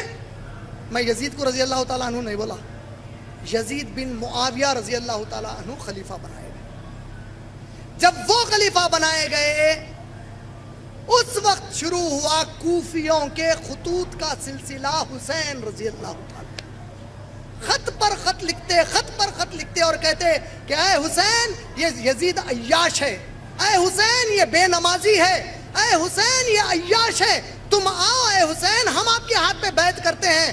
لگ بھگ 60,000 خط لکھے گئے۔ حسین رضی اللہ تعالیٰ عنہ جب پہلے شروع میں خط آنے لگے چھوڑ دینے لگے، بعد میں چونکہ آتے ہی جاتے ہیں اب توجہ دینے لگے۔ جب توجہ دینی شروع کی تو ان کوفیوں کی خواہش تھی کہ نبی صلی اللہ علیہ وسلم کے پورے گھرانے کو ختم کریں، کیونکہ کوفیوں کے پیچھے دماغ کس کا تھا؟ یہودیوں کا تھا۔ بدلے کی تڑپ تھی کہ اچھا ہمارے پہ قبضہ کیے، ہم کو مدینے سے باہر کیے۔ اللہ کے نبی صلی اللہ علیہ وسلم دیکھو ہمارے نبی صلی اللہ علیہ وسلم کیا کیے؟ مدینے کے حدود میں یہودی بھی پہلے رہتے تھے، ان لوگوں نے ایک صحابیہ کے ساتھ چھیڑ چھاڑ کی۔ کیا کی ان لوگوں نے؟ پورے یہودیوں کو مدینے کے باہر کر دیا۔ آج تو مسلمان خود اپنی بہنوں کو چھیڑتا ہے۔ نبی نے یہودیوں کو مدینے کے باہر کر دیا صرف بچیوں کو چھیڑنے کی وجہ سے. ان کے دماغ میں بیٹھ گیا کہ اچھا ہم کو باہر کیا، اب دیکھو ہم تمہارے خاندان سے کیسا بدلا لیتے ہیں. خطوط لکھنا شروع کیے. حسین رضی اللہ تعالیٰ عنہ نے سوچا کہ اتنے خط آئے ہیں اور یزید بن معاویہ رضی اللہ تعالیٰ عنہ اگر یہ ظالم ہے، عیاش ہے، تو یقیناً جب اتنے لوگ میرے ہاتھ پر بیعت کرنا چاہ رہے ہیں تو مجھے ضرور جانا چاہیے. آپ نے جانے کا ارادہ کیا. آپ مکہ المکرمہ سے نکلتے ہیں ارادے سے جانے کے. عبداللہ ابن عباس رضی اللہ تعالیٰ عنہ ہمارے نبی صلی اللہ علیہ وسلم کے چچا زاد بھائی آ کر روکتے ہیں.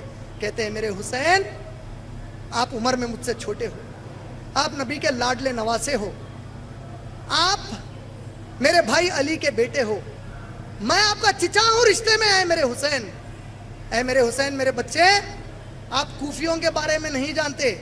یہ کوفی وہ ہیں جنہوں نے ہم سے ہمارے عثمان کو کھینچا رضی اللہ تعالیٰ عنہ. یہ کوفی وہ ہیں جنہوں نے آپ کے والد علی رضی اللہ تعالیٰ عنہ کو قتل کر دیا ہے. یہ کچھ ضرور سازش کر کے آپ کو بلا رہے ہیں، مت جاؤ میرے بچے. حسین رضی اللہ تعالیٰ کہتے ہیں کہ نہیں، مجھے جانا ضروری ہے کیونکہ اتنے خطوط آئے. لیکن جانے کے پہلے انہوں نے ارادہ کیا کہ مسلم رحمت اللہ علیہ آپ کے ساتھ ایک اہل ایمان تابعی تھے، مسلم رحمت اللہ علیہ، ان سے کہا کہ جاؤ اور کوفیوں کے حال اور ان کے واقعات کو دیکھو اور دیکھو کہ کیا حقیقت میں سنجیدہ ہیں. اگر وہ سنجیدہ ہے تو پھر تو کوئی بات نہیں، ہم تو نکل ہی پڑے ہیں، راستے میں ملتے ہیں اور پھر ہم لوگ سب چلتے ہیں. مسلم رحمت اللہ علیہ چلے گئے. عبداللہ بن عمر رضی اللہ تعالیٰ عنہ کو خبر ہوئی، عمر رضی اللہ عنہ کے بیٹے کو، حسین رضی اللہ تعالیٰ عنہ جا رہے ہیں. عبداللہ بن عمر رضی اللہ تعالیٰ عنہ کو خبر ہوئی کہ وہ مدینہ چھوڑ کر نکل چکے ہیں، 3 دن ہو گیا ہے. عبداللہ بن عمر اپنے گھوڑے کو دوڑاتے ہوئے تڑپ کر جاتے ہیں کہ حسین رضی اللہ تعالیٰ عنہ کو روک لیں گے. راستے میں ملاقات کرتے ہیں، کہتے ہیں یا حسین، اے میرے حسین رضی اللہ تعالیٰ عنہ، مت جاؤ. اے حسین، آپ اس نانا کے نواسے ہو کہ جب جبرائیل علیہ السلام آپ کے نانا کے پاس آئے اور کہا کہ اے اللہ کے رسول، پاک پروردگار فرماتا ہے کہ آپ اس دنیا کو چھوڑ کر وہاں آنا چاہتے ہیں یا اس دنیا میں رہنا چاہتے ہیں، آپ کی مرضی پر چھوڑ دیا گیا ہے. تو آپ کے نانا نے اس دنیا سے بہتر آخرت کو سمجھا. آپ اس نانا کے نواسے ہو، جو ہوتا ہے اسے چھوڑو، آپ اس کی فکر میں رکھے. حسین رضی اللہ تعالیٰ نے کہا کہ نہیں عبداللہ بن عمر، مجھے جانا ہے. اللہ کے نبی صلی اللہ علیہ وسلم نے کے بعد حسین رضی اللہ عنہ کے اس واقعے کے اوپر حسین رضی اللہ عنہ کوچ کرنے کے ارادے میں تھے، اپنے پورے اہل خانہ کو لے کر گئے. جب وہ پہنچ رہے تھے راستے میں خبر ملی کہ کوفیوں نے مسلم رحمت اللہ علیہ کا قتل کر دیا.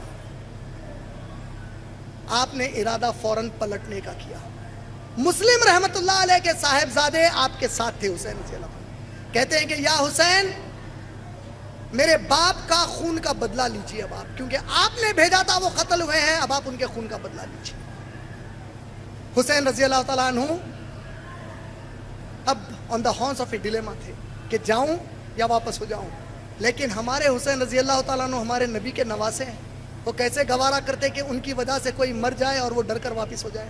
انہوں نے کہا کہ اب جو ہوتا ہے ہوتا، میرے مقدر میں جو ہے وہی ہوگا، اب میں جاؤں گا ادھر ہی. جب وہ وہاں پہنچنے لگے تو کوفہ کے علاقے کا گورنر عبداللہ بن زیاد نے عمر ابن سعد کو، اپنے کمانڈر کو آرمی کے دے کر کہا کہ جاؤ اور حسین اور پورے گھر والوں کو قتل کر دو. عمر ابن سعد کہتے ہیں کیا بات کر رہے ہیں، پاگل ہو گئے کیا؟ نبی کے نواسے ہیں وہ لوگ، کہتا ہے کہ میرا حکم مانے گا کہ نہیں مانے گا. بہرحال اس نے جبر کی اور یہ کم بخت آیا وہاں پہ. حسین رضی اللہ تعالیٰ عنہ اور ان کے اہل خانہ کو گھیرا ان لوگوں نے اور بالآخر حسین رضی اللہ تعالیٰ عنہ کو اللہ نے مقدر میں ان کی شہادت نصیب کی تھی، وہ شہید کر دیے گئے. لیکن شہادت کے پہلے حسین رضی اللہ تعالیٰ عنہ اس عمر ابن سعد کو 3 پیشکش کرتے ہیں. 3 پیشکش کیا کیا؟ کہا کہ اے عمر ابن سعد، دیکھ میں لڑائی کی نیت سے نہیں آیا ہوں، مجھے یہ خطوط بھیجے گئے، میں ان خطوں کو لے کر آیا ہوں. اگر تم لوگ سمجھتے ہو کہ یہ سب جھوٹ ہے تو ٹھیک ہے، مجھے 3 میں سے کوئی ایک چیز کرنے دو. یا تو مجھے کوئی ایسے علاقے کی طرف بھیجو جہاں پر مسلمان فوج اللہ کے لیے جنگ کر رہی ہے، میں ان کے ساتھ شامل ہو جاؤں، یا مجھے مدینہ واپس ہونے دو، یا مجھے یزید کے پاس لے جاؤ. عبداللہ ابن زیاد تینوں بھی کام ہونے نہیں دیا. ان کا قتل کیا گیا. نعوذ باللہ, اللہ کی لعنت ہو جنہوں نے ان کو قتل کیا, اللہ کا عذاب قیامت تک ان کے اوپر آئے.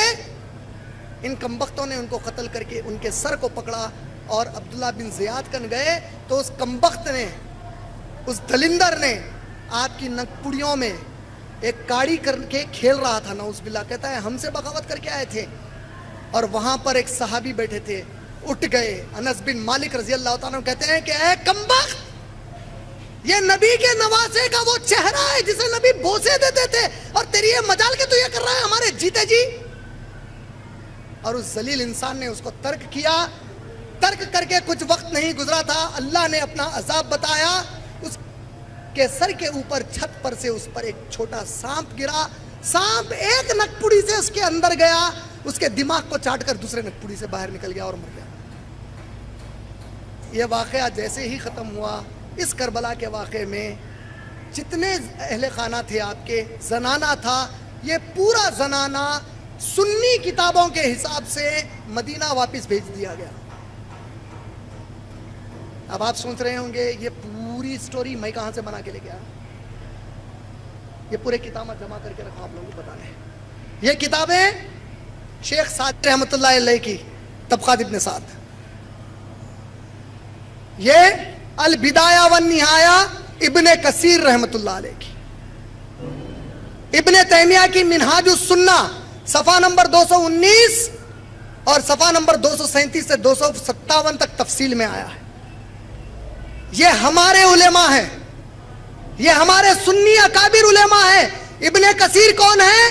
جن کی کتاب سے ہم لوگ تفسیر ابن کثیر پڑھتے ہیں قرآن کی, جسے ہر سنی, چاہے وہ بریلوی ہو, دیوبندی ہو, تبلیغی ہو, جماعت اسلامی کے ہوں, اہل سنہ والجماع کے ہوں, یا اہل الحدیث ہوں, متفق طور پر سب سے اچھی تفسیر ابن کثیر کو مانتے ہیں.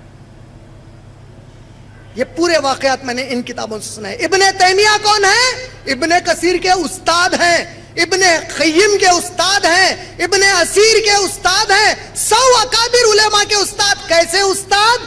جب منگول پوری مسلمانوں کو جلا کر عراق میں راکھ کر رہے تھے تو ابن تیمیہ اکیلے, کیسے ہمارے علماء تھے, دیکھو کیسے علماء تھے, اللہ اکبر.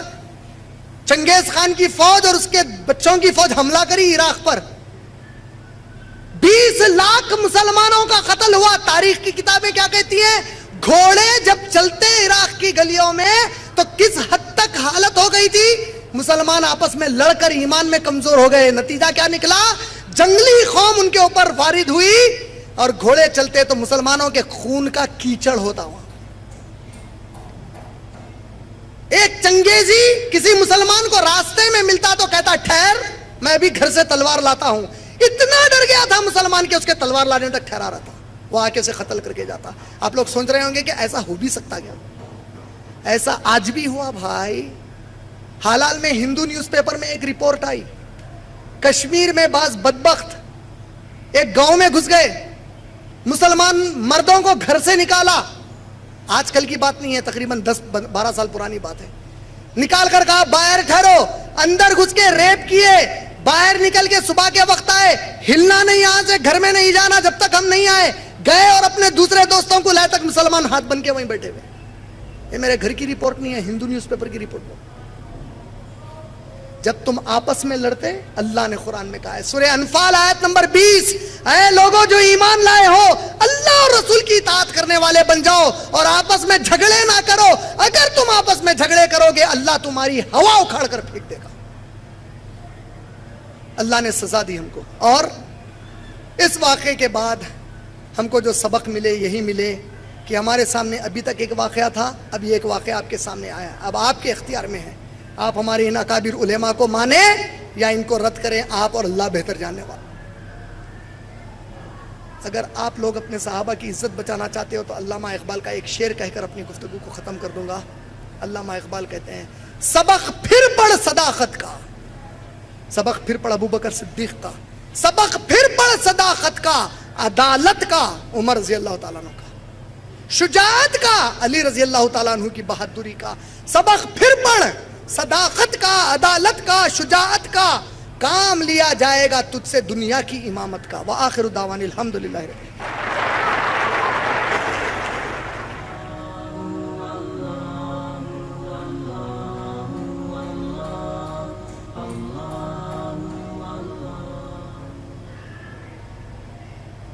جی دوستو، ایسے کہ آپ لوگوں نے آج کی ویڈیو دیکھی ہے تو دوستو ماشاءاللہ بہت ہی خوبصورت بیان تھا. مجھے اس واقعے سے بہت زیادہ معلومات ہوئی اور امید کرتا ہوں کہ آپ کو بھی بہت زیادہ معلومات حاصل ہوئی ہوگی اور آپ لوگوں نے بہت کچھ سیکھا بھی ہوگا. دوستو آج کل جو شیعہ لوگ ہیں اس کے بارے میں بہت ہی زبردست بیان کیا حضرت امام حسن و حسین رضی اللہ تعالیٰ عنہ کے بارے میں. تو دوستو بہت بڑی قربانی دی ہے ہمارے صحابہ رضی اللہ تعالیٰ عنہ نے.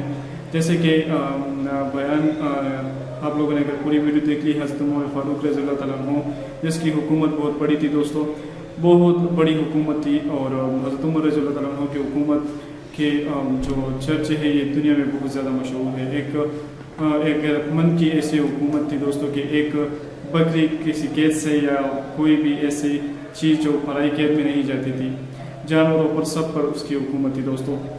اس کا ڈر، اس کا جو غیرت تھا وہ اتنا بڑا اسلام کا جذبہ اس میں تھا کہ اس نے ایک حکومت قائم ایسے کر دی تھی کہ لوگ کے دلوں میں خوف اور ڈر تھا. تو دوستو جیسے کہ عمر رضی اللہ عنہ کو کوئی بھی مار نہیں سکتا تھا، لیکن جب وہ نماز کے لیے کھڑے ہوئے تھے تو اس پر وار کیا گیا تھا.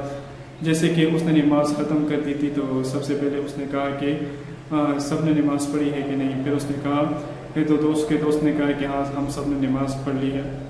تو دوستو یہ ایک اسلام کا جذبہ تھا، نہ اپنے دکھ پر تھے، نہ اپنے درد پہ تھے، نہ اپنی تکلیف پر تھے. سب سے پہلے جو اس نے الفاظ وہ کہے وہ یہی الفاظ تھے کہ سب دوستوں نے نماز پڑھی ہے کہ نہیں. اگر اس نے کہا کہ سب دوستوں نے نماز نہ پڑھی ہوتی تو میں سب پر ابھی کلمہ پڑھوا دیتا دوبارہ سے. تو دوسرا جو سوال اس نے پوچھا کہ اے دوستو اس میں کوئی مسلمان تو ملوث نہیں تھا مجھے مارنے میں. تو دوستوں نے کہا کہ نہیں، اس میں کوئی بھی مسلمان ملوث نہیں تھا. تو اس نے اللہ تعالیٰ کا شکر ادا کیا کہ اللہ تعالیٰ آپ کا لاکھ لاکھ شکر ہے کہ اس میں کوئی بھی مسلمان ملوث نہیں تھا. دوستو اس طرح جو ہے حضرت عمر رضی اللہ تعالیٰ عنہ کے انتقال کے بعد حضرت عثمان غنی رضی اللہ تعالیٰ عنہ کی جب خلافت کا دور آیا تو اس نے بھی جو اپنی ذمہ داری تھی وہ نبھائی ہے. اپنے جو جتنے بھی ساتھی تھے وہ جنگ کے لیے وہاں پہ بھیجے ہیں کہ اسلام کا پیغام وہاں تک پہنچایا جائے. پھر وہاں سے عمان سے ایک بندہ آیا دوستو اور ایک بہت بڑی سازش کے طور پر کہ میں حضرت عثمان غنی رضی اللہ تعالیٰ عنہ کے ساتھ ملنا چاہتا ہوں اور میں اس کے ہاتھ سے بیعت لینا چاہتا ہوں. جب اس دوستوں نے جو ہے اس بندے کو لے کر گئے اور حضرت عثمان غنی رضی اللہ تعالیٰ عنہ کے ساتھ ملایا تو اس کے جو الفاظ تھے اس الفاظ کے ذریعے جو دنیا میں فرقے بنے ہیں اس غلط فہمی سے، یہ اس کی وجہ سے اس یہودی کی وجہ سے دوستو جو کہ اس سازش کے طور پر آیا تھا.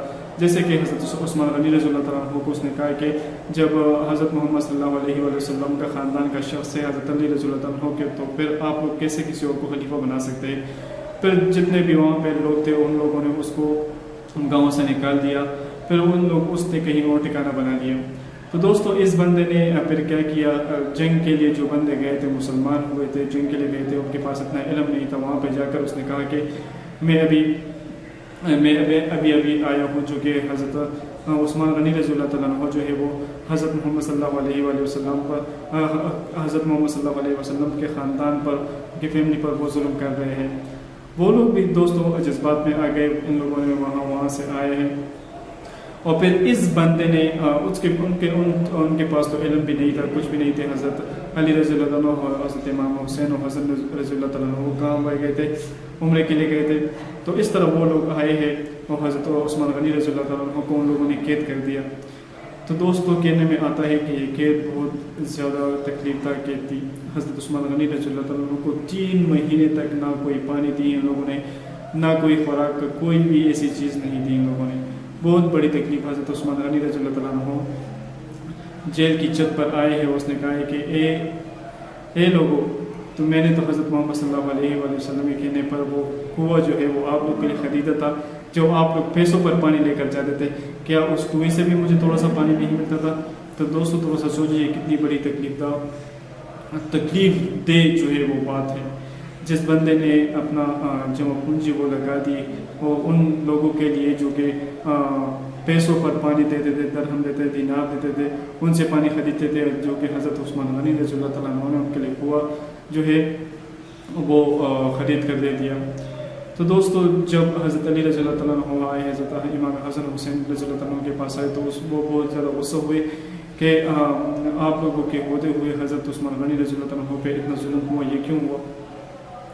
تو پھر لوگ تو دوستوں سازشوں پر اتنے ان کے دماغ جو تھے ان لوگوں نے کام چھوڑ دیا تھا کہ پھر بہت سے سازشوں کے باوجود حضرت عثمان غنی رضی اللہ عنہ کو مار دیا تھا۔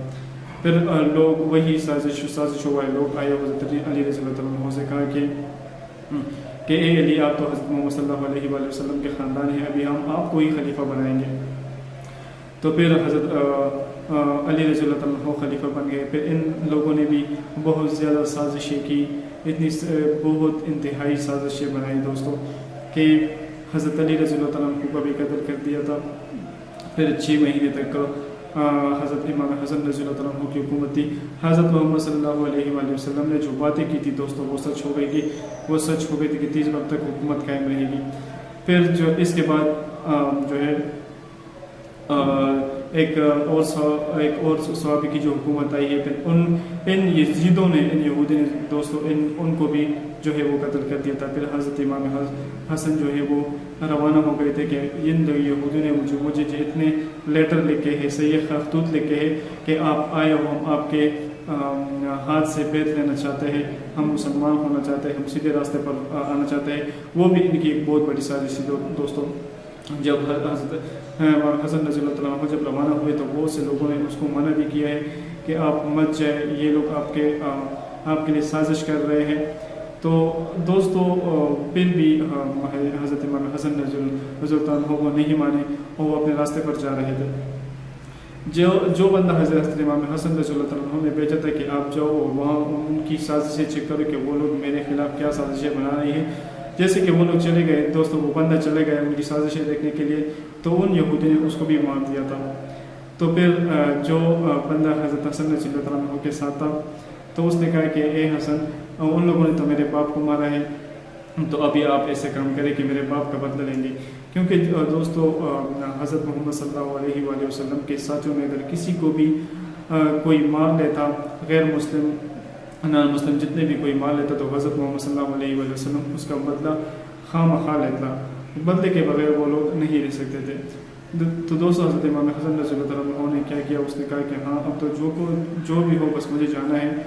تو وہاں پہ وہ گئے ہیں اپنے خاندان کے ساتھ، اپنی فیملی کے ساتھ وہاں پہ گئے ہیں۔ ان لوگوں نے پھر حضرت امام حسن رضی اللہ عنہ کے ساتھ بہت زیادتی کی دوستوں، اس کو قتل کر دیا گیا، اس کی جو گردن تھی وہ کاٹ لی گئی تھی، اور پھر اس کی جو گردن کے ساتھ ان لوگوں نے کیا تلوار پر ان لوگوں نے رکھا تھا۔ اس طرح جو ہے حضرت امام حسن کو رضی اللہ عنہ کو بھی شہید کر دیا تھا دوستوں۔ اس طرح اگر دیکھا جائے دوستوں کہ ہمارے صحابہ نے بہت بڑی قربانیاں دی ہے۔ حضرت عمر فاروق رضی اللہ عنہ، حضرت علی رضی اللہ عنہ، حضرت عثمان غنی رضی اللہ عنہ، تو اس طرح صحابہ نے بھی بہت بڑی قربانیاں دی ہے، جو کہ آج کل یہ لوگ شیعہ لوگ جو ہے یہ ماتم منا رہے ہیں کہ حضرت امام حسن، حضرت امام حسین، تو یہ لوگ یہ باتیں اپنے ذہن میں کیوں نہیں رکھتے ہیں کہ ہمارے اور بھی صحابہ ہیں جن لوگوں نے اسلام کی خاطر بہت بڑی قربانی دی ہے دوستوں۔ جیسے کہ ایک غیرت مند انسان حضرت عمر فاروق رضی اللہ عنہ کو واقعہ کتابیں ہمیں دیکھے تو ہماری آنکھیں کھل جائیں گی، ہمارے بدن پر جو ہے وہ بال کڑے ہو جائیں گے کہ ان لوگوں نے بہت بڑی قربانی دی ہے دوستوں۔ حضرت عثمان غنی رضی اللہ عنہ جو کہ بہت بڑا امیر تھا دوستوں، وہ اپنے خزانے سب کچھ ختم کر کے اسلام کی خاطر وہ آئے ہیں، اپنی زندگی اسلام کی خاطر جو جہادوں پر یہی گزار دی تھی دوستوں۔ ان کی جو قربانی تھی ان لوگوں کو بھی بہت سختی سے مارا گیا، ان لوگوں نے سازشوں سے قتل کر دیا۔ پھر حضرت علی رضی اللہ عنہ جب آئے دوستوں، ان نے بھی بہت انتہائی قربانی دی ہے، پھر ان لوگوں کو بھی قتل کر دیا گیا۔ تو دوستوں اگر سوچا جائے تو ہر ایک صحابی نے اسلام کی خاطر بہت زیادہ جنگیں لڑی ہیں اور بہت زیادہ قربانی دی ہے، وہ جان ہے، وہ مال ہے، وہ کچھ بھی ہے، بہت زیادہ قربانی دی ہے۔ اگر ان صحابہ سے اگر کوئی غلطی بھی ہوئی ہو دوستوں تو وہ اللہ جانے ان کو اللہ تعالیٰ نے معافی بھی کر دی ہے۔ جیسے کہ بیان میں آپ لوگوں نے اگر پوری ویڈیو دیکھ لی ہے، جب حضرت محمد صلی اللہ علیہ وآلہ وسلم نے جنگ کا اعلان کر دیا تھا کہ آ جاؤ جنگ کے لیے، آ جاؤ اسلام کی خاطر، اگر آپ اسلام کی خاطر لیکن گھروں سے نکل آؤ، ابھی جنگ کا ٹائم ہے۔